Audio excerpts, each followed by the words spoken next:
Adam, as you offboard employees from your company, what are the formalities that you should have in place? So when an employee completes his or her life cycle with an organization, and that's the end of it, that can be the riskiest time because then the employee, if he or she does not feel that he or she should have been let go, let's say if it's a termination, that person can then go talk to an attorney and then explore potential wrongful termination type claims, or maybe uncover certain issues with the way that that person was paid within the organization.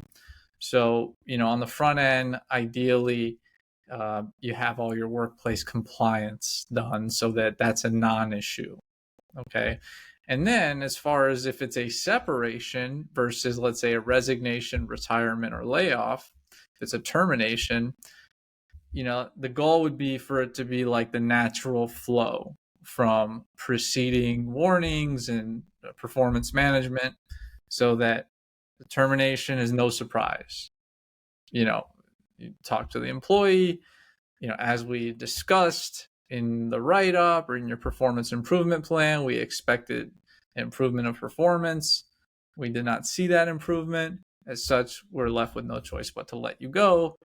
It's the natural progression. That's the idealistic way of handling a termination. But as far as like any of these scenarios, let's just say offboarding any one of these scenarios, one thing you can do is, especially if it's, somewhat of an amicable separation, you can do what's called an exit interview, which is an opportunity to just do like some housekeeping with the employee as far as return of property, final paycheck discussion, any benefits discussion with the employee, maybe having like a sidebar with the employee where the employee is telling you some constructive criticism. It's usually negative feedback, or maybe the food was not so good or something like that. But occasionally in that exit interview, you may hear something from that employee which is helpful to you to discover, as far as, maybe a workplace bully, or maybe a piece of equipment which is no longer safe, which requires repair, or something along those lines. So you may learn of something that is very helpful to you as an organization that you need to address in that exit interview, on top of handling those housekeeping things so that everybody's on the same page as far as, final paycheck, benefits, return of property, and then the concept of severance, which, in the United States is not legally required. Okay. Employers do not have to offer severance. Many do. Okay. And they do either because they have an ERISA program, which has basically a formula driven method for offering everybody severance. So that every employee knows about a severance plan. And this is typically for larger organizations. And then they receive the severance that's expected of them pursuant to that plan. Most companies do not have that type of plan.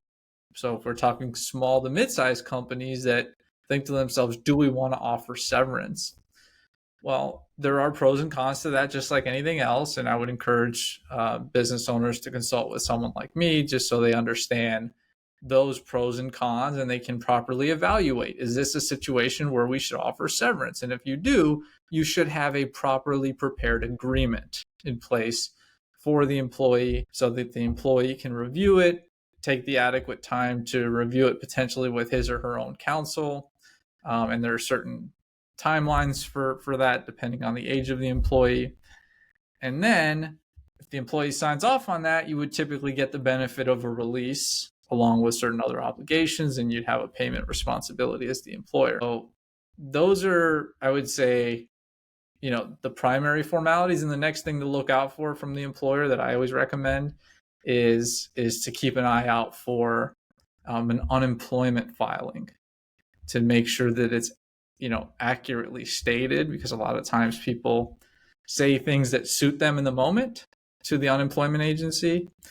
So keep an eye out for that. And then, of course, anything else that might come by way of like an attorney demand letter or lawsuit. Hopefully, you've done your compliance work on the front end to avoid those things.